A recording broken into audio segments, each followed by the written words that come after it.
आज हमारा next topic है पोर्ट्स। ठीक है, तो पोर्ट्स के बारे में समझते हैं। जो हमारा विंजिंगम जो पोर्ट है ये अभी न्यूज़ में है क्योंकि इसको स्टार्टिंग हुई है।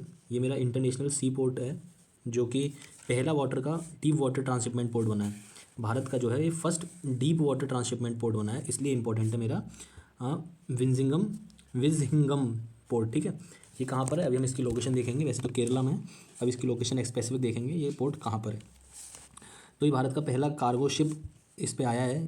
ठीक है, हमारे हांगकांग से आया था तो इसलिए ये न्यूज़ में आया। और ये भारत का पहला first deep water transshipment port बना है। तो अभी इन दोनों बातों को समझेंगे, डीप वाटर पोर्ट क्या होते हैं, ट्रांसशिपमेंट पोर्ट क्या होते हैं। तो देखो अगर मैं बताऊँ तो ट्रांसशिपमेंट पोर्ट क्या होते हैं, जैसे कि इंडिया में जो है ऐसा लोकेशन बहुत कम है, बहुत कम ऐसे पोर्ट हैं जहाँ पर जो है मदरशिप आ सकें। मदरशिप मतलब बोले तो बहुत बड़ी बड़ी जो शिप्स होती हैं मेरी वो आ सकें। ठीक है, इसलिए क्या होता है कि जो इंडिया की शिप्स हैं, मतलब जो शिप्स जो कार्गो लेके आती हैं वो इंडिया में आने की जगह श्रीलंका में जाती हैं और श्रीलंका से फिर छोटी छोटी के शिप्स के थ्रू जो है कार्गो भारत में आता है। तो अब ये जो भारत का पहला डीप वाटर ट्रांसशिपमेंट पोर्ट बना है, इसकी मदद से ये होगा कि भारत में बड़ी बड़ी शिप्स अब सीधे भारत में आ सकेंगी और भारत को किसी और कंट्री के ऊपर डिपेंड नहीं होना पड़ेगा इस चीज़ के लिए। ठीक है ना। तो ट्रांसशिपमेंट पोर्ट क्या होता है समझ में आया, वो पोर्ट जहाँ पर मदर शिप आती है, ठीक है, और वो सामान खाली होता है और बाकी की छोटी छोटी शिप वहाँ से सामान को ले जाती हैं। तो when goods have to be offloaded at an intermediate port and loaded into a different ship to make its onward journey to the final destination is called the transshipment. समझ में आया ना, ट्रांसशिपमेंट किसको कहते हैं। द पोर्ट और ports where it is off loaded to take the connecting vessel is called the transshipment port. और देखो इस प्रोसेस को ट्रांसशिपमेंट बोलते हैं जिस प्रोसेस में मेरा जो बड़ा जहाज़ है वो खाली होता है और छोटे छोटे जहाज़ उसके सामान को ले जाते हैं, इसको ट्रांसशिपमेंट्स बोलते हैं। और जिस पोर्ट पे ऐसा होता है उसे ट्रांसशिपमेंट पोर्ट बोलता हूँ। इसका एग्जांपल अगर हम देखें तो जो मेरे ऑस्ट्रेलिया में कोई भी ऐसा मेजर पोर्ट नहीं है जो ट्रांसशिपमेंट पोर्ट हो। इसीलिए क्या होता है कि ऑस्ट्रेलिया के में जो प्रोडक्ट आते हैं इस रूट से, ठीक है, इस रूट से या किसी भी रूट से जो ऑस्ट्रेलिया में प्रोडक्ट जाते हैं तो वो पहले सिंगापुर और इंडोनेशिया में खाली होते हैं, फिर वहाँ से कहाँ जाते हैं, ऑस्ट्रेलिया में जाते हैं। तो ऑस्ट्रेलिया में कोई भी बड़ा ट्रांसशिपमेंट पोर्ट नहीं है, इंडिया में भी नहीं था। बस इंडिया में अभी दो पोर्ट बन गए ट्रांसशिपमेंट पोर्ट। एक तो मेरा एक कोचिन पोर्ट है, ठीक है, और ये मेरा विजिंगम इंटरनेशनल सी पोर्ट, ये मेरा क्या बना है, ट्रांसशिपमेंट पोर्ट बना है। ये फर्स्ट देखो ट्रांसशिपमेंट पोर्ट तो इंडिया में पहले भी था, अभी समझेंगे मेजर पोर्ट इंडिया के। ट्रांसशिपमेंट पोर्ट था इंडिया में पर वो इतने बड़े बड़े जो शिप्स होती हैं उनको नहीं हैंडल कर सकता था। ये मेरा डीप वाटर बना है। डीप वाटर का मतलब ये है कि इंडिया के पोर्ट्स के पास क्या है, बहुत ज़्यादा सिल्ट मिलती है जिसकी वजह से जो गहरी बड़ी बड़ी जो पानी के जहाज़ होते हैं वो नीचे तक नहीं जा पाते, उनको बेस पे मतलब फ्लोटिंग के लिए इतना वाटर नहीं मिल पाता। अब डीप पोर्ट बनाए तो इसका मतलब ये है वो आसानी से फ्लोट कर पाएंगे। ठीक है, तो पोर्ट फीचर्स की, इस पोर्ट फीचर की बात करूँ मैं तो इसकी जो नेचुरल डेप्थ है वो क्या है, 18 टेटर ये एक यूनिट होती है, उससे ज़्यादा है। इसके लेवल डेप्थ अगर मैं बोलूँ तो 20 मीटर है। ठीक है, 20 मीटर तक की इसकी डेप्थ है। हाँ, able to accommodate large vessels and motherships. Large vessels आ सकते हैं और क्या आ सकती है, मदरशिप। समझ यार, मदरशिप किसको बोलते हैं, बड़ा पानी का जहाज होता है mothership. With substantial cargo capacities. Officials say that the port will be able to handle container vessels with the 24,000 20 foot equivalent unit capacity. इतनी ज़्यादा कैपेसिटी के जो कंटेनर्स हैं वो आ सकते हैं इस पोर्ट में। इस पोर्ट को बनाने के फ़ायदे क्या होंगे, ठीक है, तो ये क्यों बनाया गया पोर्ट। सबसे पहले तो इससे भारत का फॉरेक्स रिजर्व जो है वो सेव होंगे, FDI भारत में बढ़ेगी, इंडिया की जो इकोनॉमिक एक्टिविटीज़ हैं जो अदर पोर्ट्स पर वो भी बढ़ेंगी, development related to logistic infrastructure होगा, एम्प्लॉयमेंट जनरेशन होगा, इंप्रूव्ड ऑपरेशन लॉजिस्टिक एफिशिएंसी बढ़ेगी और increase in the revenue share. ठीक है, अब कुछ बेसिक डेटा की बात करता हूँ जो आपको मेंस में यूज़ करने के लिए या फिर बेसिक प्री में भी पूछी जा सकती है। क्या है कुछ बेसिक डेटा, इंडिया की रैंकिंग जो ग्लोबल शिपिंग में क्या है, तो India is not among the top 20 nations in the terms of number of annual ship ports calls indicating less frequent maritime traffic compare to leading nations. मतलब India में उतने ज़्यादा मैरीटाइम ट्रैफिक नहीं आ पाता, इंडिया में इतने अच्छे पोर्ट्स नहीं है इंडिया के, इसकी वजह से इंडिया जो है टॉप 20 नेशंस में भी नहीं आता। ठीक है, टॉप 20 नेशंस में भी नहीं आता। ग्लोबल कंटेनर पोर्ट रैंकिंग की बात करूँ तो in the list of world's top 50 container ports only 2 are Indian. मतलब अगर पूरी दुनिया के 50 बड़े बड़े कंटेनर पोर्ट्स की बात करूँ पूरी दुनिया के, तो भारत के केवल उसमें कितने हैं, मात्र 2 हैं, मात्र 2 हैं। ये सजेस्ट करते हैं कि India's ports are not among the most utilized और efficient for container handling on a global scale. भाई बहुत इंपॉर्टेंट बात है कि जो हमारे पोर्ट्स हैं वो बहुत ज़्यादा यूटिलाइजेबल नहीं है, मतलब वो और एफिशिएंट नहीं है इंडियन पोर्ट्स। तो ये एक बहुत बड़ा इशू है हमारे इंडियन पोर्ट्स के साथ। नेक्स्ट है पोर्ट की कैपेसिटी की बात करूँ, the countries total port capacity जो है, मतलब ये डेटा है कि इंडिया की जो टोटल पोर्ट कैपेसिटी है वो फिलहाल 2600 मिलियन टन्स पर एनम है और जो बढ़ के 2047 तक कितनी हो जाएगी, 10,000 मिलियन टन्स पर एनम हो जाएगी। अब देखो, अब हम टाइप्स ऑफ पोर्ट्स थोड़ा समझ लेते हैं। दो तरीके के पोर्ट होते हैं, एक मेजर पोर्ट होता है और एक माइनर पोर्ट होता है। मेजर पोर्ट किसको बोलते हैं और माइनर पोर्ट किसको बोलते हैं ये भी समझते हैं। तो मेजर पोर्ट किसको बोलते हैं, जो पोर्ट जिसको सेंट्रल गवर्नमेंट ने नोटिफिकेशन के थ्रू या फिर किसी और अदर ऑपरेशनल लॉ के थ्रू डिक्लेयर किया हो ऑफिशियल गैजेट में, उसको हम क्या बोलते हैं, मेजर पोर्ट। तो मेजर पोर्ट किसको बोलते हैं, बेसिकली जो जिसको सेंट्रल गवर्नमेंट ने क्या किया हो, नोटिफाई किया हो, ठीक है, इन द ऑफिशियल गैजेट में या फिर किसी ऑपरेशनल लॉ के तहत उस पोर्ट को डिक्लेयर किया हो सेंट्रल गवर्नमेंट ने। मतलब मेन बात है, जो सेंट्रल गवर्नमेंट के अंडर होगा वो क्या मेरा मेजर पोर्ट है, ठीक है। ये किस में लिखा हुआ है, ये हमारा according to the Indian ports act 1908, इस एक्ट के तहत पोर्ट्स को डिफाइन किया जाता है कि मेजर पोर्ट होगा या माइनर पोर्ट होगा। तो ये भी याद रखना, यूपीएससी की आदत है ऐसे सवाल पूछने की कि विच एक्ट के तहत हमारे जो पोर्ट हैं वो मेजर पोर्ट और माइनर पोर्ट कहलाते हैं। अब मेजर पोर्ट की अगर मैं बात करूँ तो मेजर पोर्ट का एडमिनिस्ट्रेशन कौन करता है, सेंट्रल गवर्नमेंट उनको एडमिनिस्टर करती है, ठीक है। वहीं माइनर पोर्ट्स को कौन एडमिनिस्टर करता है, स्टेट गवर्नमेंट या फिर मैरीटाइम बोर्ड एडमिनिस्टर करता है। कितने भारत में पोर्ट है मेजर पोर्ट, 13 मेजर पोर्ट है भारत में, 13 भारत में मेजर पोर्ट है और 200 से ज़्यादा तो भारत में माइनर पोर्ट्स हैं। इन्वेस्टमेंट और डेवलपमेंट कौन करता है इसमें, सेंट्रल गवर्नमेंट इन्वेस्ट करती है मेजर पोर्ट्स में। यहाँ पर स्टेट गवर्नमेंट और प्राइवेट प्लेयर्स का जो है इन्वेस्टमेंट होता है मिलकर माइनर पोर्ट्स में, ठीक है। अब कुछ मेजर पोर्ट्स जो है इंडिया के, उनको देखते हैं थोड़ा सा। देखो, अगर तुम ध्यान से तुम पढ़ोगे तो तुम्हारे पास टाइम रहे तो आसानी से पढ़ लेना कि मुंबई का जो है पोर्ट है वो नेचुरल हार्बर है, ठीक है। और जो है the port is 20 kilometre long and 6 to 10 kilometre wide, 54 birds, इस तरीके से पढ़ लो, बहुत इंपॉर्टेंट है। इसके बाद जवाहरलाल नेहरू पोर्ट, इसे कहाँ पे, नवा शेवा में, नावा शेवा। ये एज अ डेवलप हुआ था एज अ सेटेलाइट पोर्ट। देखो सेटेलाइट पोर्ट का मतलब क्या है, जैसे सेटेलाइट टाउन होता है ना, जैसे ये दिल्ली है, ठीक है। अब दिल्ली में बहुत ज़्यादा कंजेशन हो रहा है, तो दिल्ली की कंजेशन को कम करने के लिए एक और टाउन उसके बराबर में कुछ डेवलप हुआ, मान के चलो नोएडा, ठीक है, नोएडा। तो नोएडा जो डेवलप हुआ इसको क्या बोलेंगे हम, सेटेलाइट टाउन। तो वैसे ही मेरा पोर्ट है मुंबई पोर्ट, मुंबई पोर्ट में बहुत ज़्यादा कंजेशन हो रहा है, तो उसको कंजेशन को कम करने के लिए एक और पोर्ट उसके बराबर में खोल दिया हमने, उसको क्या बोलेंगे हम, सेटेलाइट पोर्ट बोलेंगे। तो मेरा जवाहरलाल नेहरू पोर्ट जो है, जिसे नवा शेवा में है, ये क्या है, मेरा सेटेलाइट पोर्ट है, ठीक है। तो किस लिए खोला गया, to relieve the pressure at the Mumbai port, it is the largest container port of India. Bharat के अगर मेजर पोर्ट्स में देखा जाए तो लार्जेस्ट कंटेनर पोर्ट है भारत का। मरमागांव पोर्ट, अभी देखो इसे लोकेशन से हम समझते हैं सारे पोर्ट्स को। भारत के 13 मेजर पोर्ट्स हैं, अगर हम इनको देखें तो 13 मेजर पोर्ट हैं भारत के ये। सबसे पहले देखो मेरा कांडला पोर्ट, ऊपर से शुरू करते हैं, गुजरात में कांडला पोर्ट है, तुमको पता है ये इसका नाम चेंज अब हो गया है, इसका नाम क्या हो गया, दीनदयाल पोर्ट, दीनदयाल पोर्ट। तो यूपीएससी पूछ सकता है इस साल कि दीनदयाल पोर्ट कहाँ पर है, हो सकता है गलती हो जाए, तो कांडला पोर्ट का नाम क्या है, दीनदयाल पोर्ट। नेक्स्ट है मेरा मुंबई पोर्ट, तो मुंबई पोर्ट का जो हार्बर है वो क्या, नेचुरल डीप वाटर हार्बर है, नेचुरल डीप वाटर हार्बर। देखो हार्बर तो तुम्हें पता होगा ना, जैसे मान के चलो ये मेरा पोर्ट है, ठीक है, यहाँ पर पानी है, जिस पानी पर आके जो है कोई पानी मेरा शिप जो खड़ा हो सकता है और यहाँ पे उसकी अनलोडिंग हो सकती है, लोडिंग और अनलोडिंग हो सकती है। तो जिस जगह लोडिंग अनलोडिंग होती है मेरे शिप की, उसको क्या बोलते हैं, हार्बर बोलते हैं, हार्बर। शिप, ये मेरा पोर्ट तो बहुत बड़ा हो सकता है ना, मान के चलो सपोज करो इतना बड़ा पोर्ट है, पर जो उसकी लोडिंग अनलोडिंग इतनी सी जगह में होती है, तो इस रीज़न को क्या बोलेंगे, उसका हार्बर बोलेंगे, हार्बर। तो इसका जो हार्बर है मेरे मुंबई पोर्ट का वो क्या, नेचुरल डीप वाटर हार्बर है।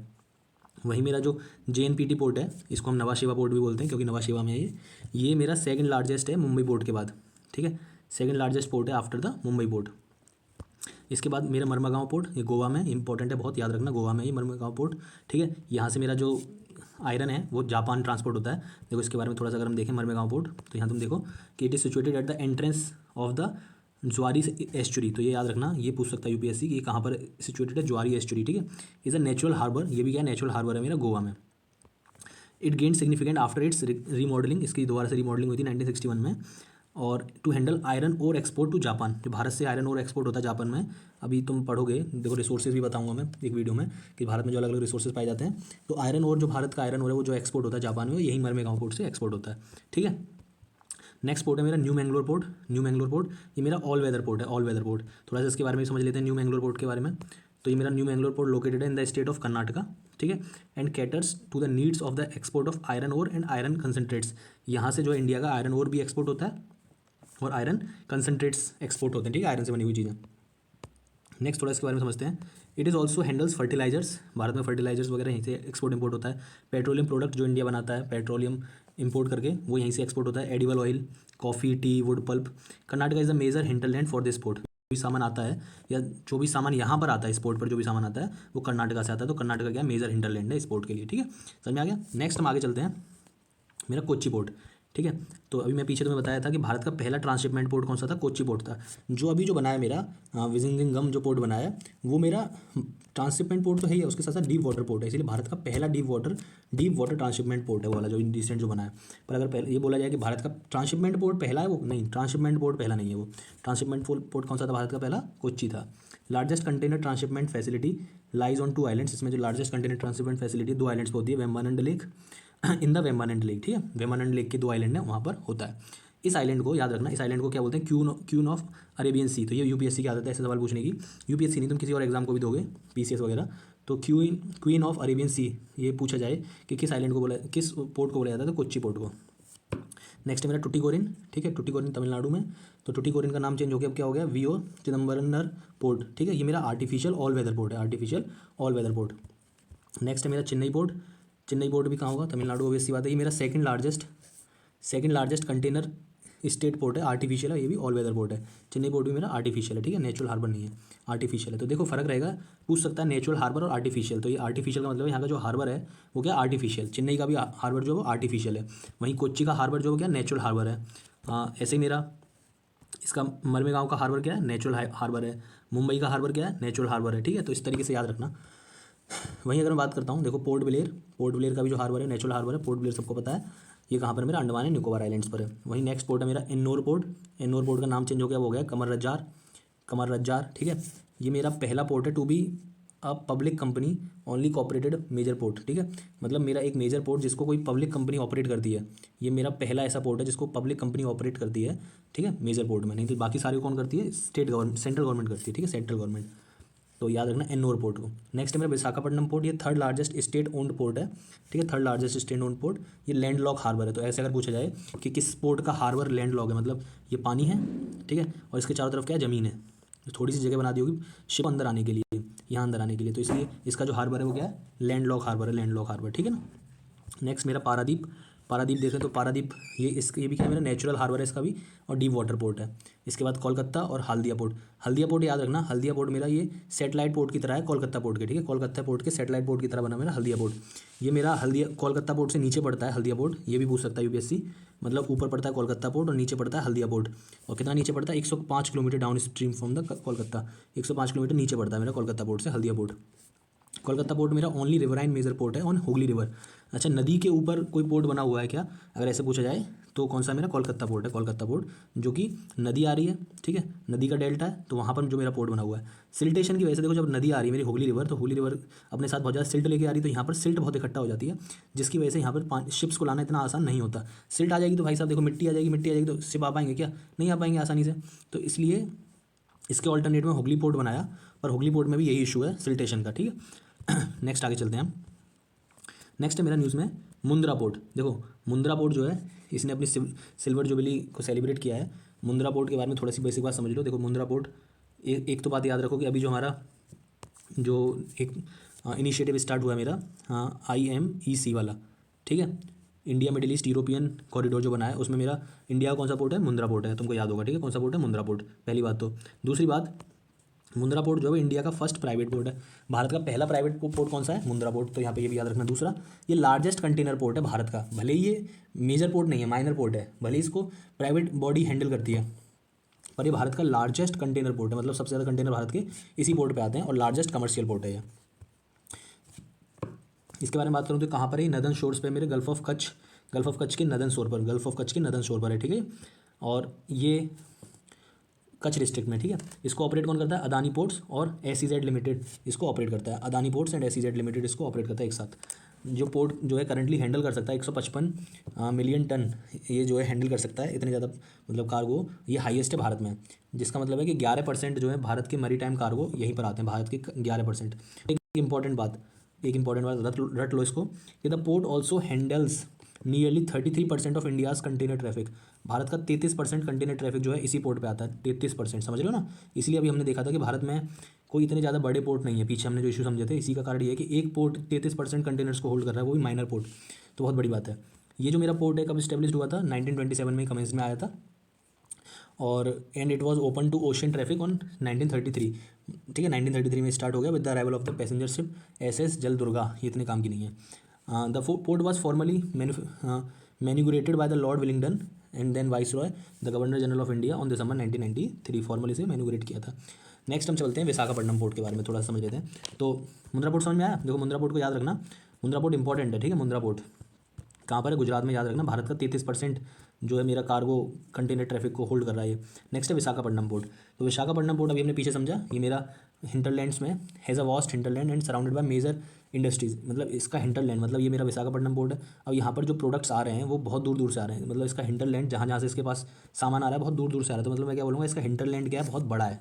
वहीं अगर कोई पोर्ट है, सपोज करो ये, मतलब इस पर ज़्यादा दूर दूर से सामान नहीं आ पा रहा, क्योंकि हो सकता है कोई दूसरा पोर्ट एक और हो, वहाँ पे सामान जा रहा हो, तो उसका हिंटरलैंड क्या होगा, छोटा होगा। तो मेरा विशाखापट्टनम पोर्ट का हिंटरलैंड बहुत ज़्यादा है। और इसके आसपास जो बड़ी बड़ी कुछ इंडस्ट्रीज़ हैं, जैसे कि MSRINL विशाखापट्टनम स्टील प्लांट, ठीक है, SAIL, NTPC, NALCO, NMDC, MMTC, Hindustan shipyard, ये कुछ बड़े बड़े यहाँ पर क्या है मेरी कंपनीज़ हैं।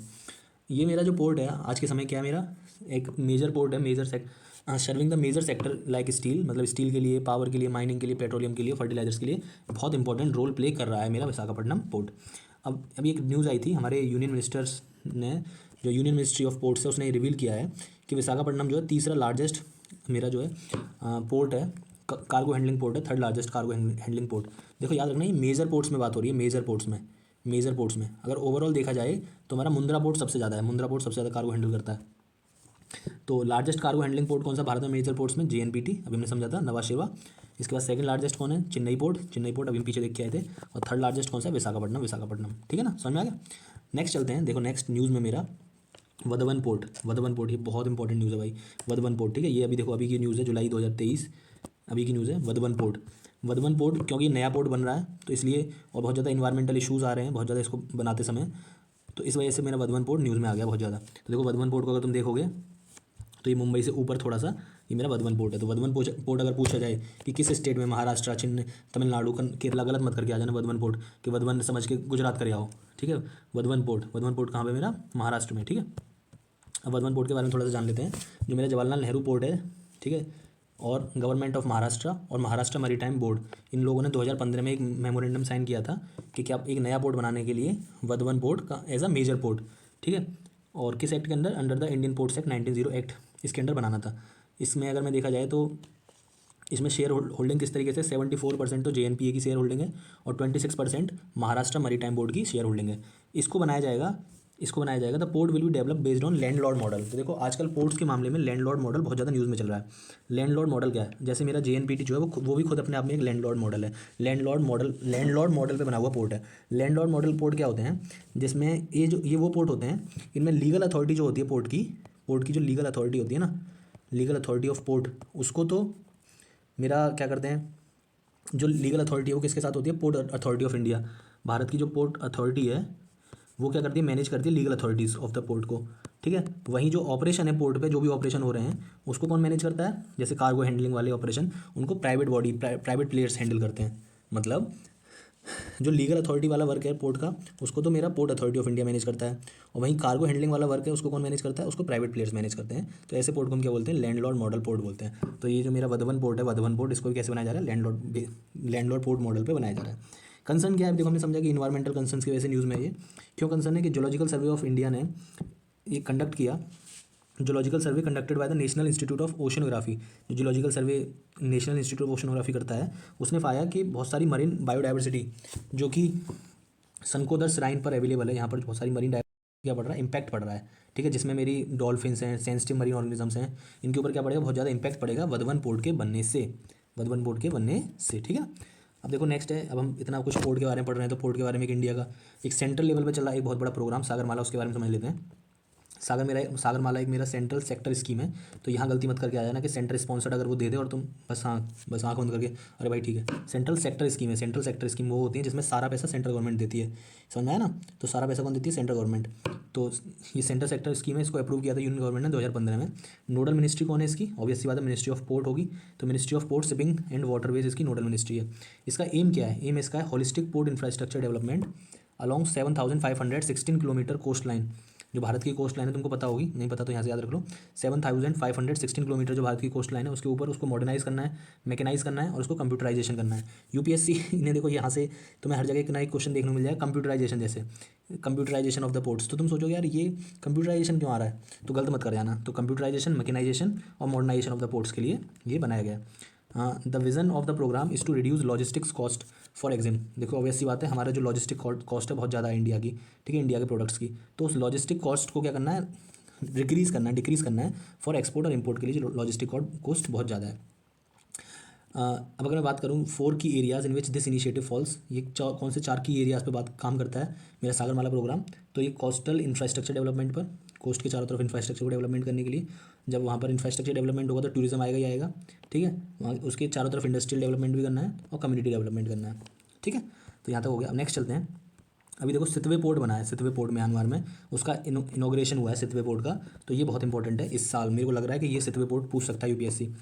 तो हमारे जो यूनियन मिनिस्टर हैं, union minister Sarbananda Sonowal and the Myanmar's deputy prime minister admiral Tin Aung Sein ने क्या करा, इनॉग्रेट किया मेरा सितवे पोर्ट म्यांमार में।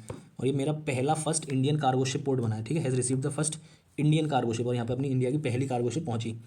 अब देखो तुम ध्यान से देखोगे इस मैप को, तो ये मेरा सितवे पोर्ट है, ये मेरा सितवे पोर्ट है। कहाँ पे? म्यांमार में, म्यांमार में ये एक जगह है, म्यांमार में ही, हाँ म्यांमार में एक जगह है ये पलेतवा, पलेतवा, ठीक है, पलेतवा। तो पलेतवा जो है, पलेतवा तक जो है कैसे जाएंगे, रिवराइन रूट है पलेतवा तक, मतलब एक नदी आती है, तो नदी के थ्रू हम पलेतवा तक पहुँचेंगे, ठीक है। तो याद रखना, तो सितवे पोर्ट है। वहीं किसको कनेक्ट कर रहा है, इंडिया के कोलकाता पोर्ट को, कोलकाता पोर्ट को किससे कनेक्ट कर रहा है, म्यांमार के सितवे पोर्ट से, सितवे पोर्ट से, ठीक है। समझ में नहीं आया? तो इससे क्या होगा, इससे जो होगा कि हमारा जो रूट था पहले, हम जो ये वाला रूट फॉलो कर रहे हैं चिकन नेक से होते हुए हम पहुँच रहे हैं अगरतला, एजवाल और यहाँ तक, तो अब क्या होगा, डायरेक्टली हम पहुँच सकते हैं। तो हमारा 50% कॉस्ट ऑफ ट्रांसपोर्टेशन डिक्रीज़ कर जाएगी इसकी वजह से, सितवे पोर्ट की वजह से, ठीक है ना, सितवे पोर्ट की वजह से। अब नेक्स्ट एक और इंपॉर्टेंट चीज़ जो मेरी न्यूज़ में चल रही है, लास्ट है मेरा, Alang ship breaking yard, Alang ship breaking yard. देखो शिप ब्रेकिंग यार्ड क्या होते हैं, जो मेरी पुरानी शिप हो जाती हैं, ओल्ड शिप्स, उनको जहाँ ब्रेक करा जाता है, तोड़ा जाता है, उनके पार्ट्स निकाले जाते हैं, उसको मैं क्या बोलता हूँ, breaking yard, ship breaking yard. तो मेरा जो अलंग शिप ब्रेकिंग यार्ड कहाँ पे है, ये गुजरात में है, गुजरात के गल्फ ऑफ खंबात वाले रीजन में, गल्फ ऑफ खंबात वाले रीजन में, ठीक है। ये मेरा जो है वर्ल्ड का लार्जेस्ट शिप ब्रेकिंग यार्ड है, ये क्या मेरा वर्ल्ड का लार्जेस्ट शिप ब्रेकिंग यार्ड है। So it is a coast land, it also called a grave yard of ship. देखो इसे ग्रेव यार्ड ऑफ शिप्स भी बोलते हैं, क्योंकि यहाँ पे शिप्स को एकदम तोड़ फोड़ दिया जाता है, उनके में से सारे जो इंपॉर्टेंट चीज़ें निकाली जाती हैं। तो ये क्या वर्ल्ड का लार्जेस्ट शिप ब्रेकिंग यार्ड है, इसलिए इसको क्या बोलते हैं, grave yard of ship. Alang को ही क्यों चुना, ये जो और किसी रीज़न को क्यों नहीं चुना, तो अलंग में जो है टाइड्स हैवी आती हैं, इसलिए आसानी से एंटर करना शिप्स को बहुत आसान है, नेचुरल स्लोप उसका अच्छा है, लॉन्ग स्ट्रेट बीचेज़ हैं और लो कॉस्ट लेबर है, ठीक है ना। आई होप सो समझ में आ गया होगा ये लेक्चर। Thank you.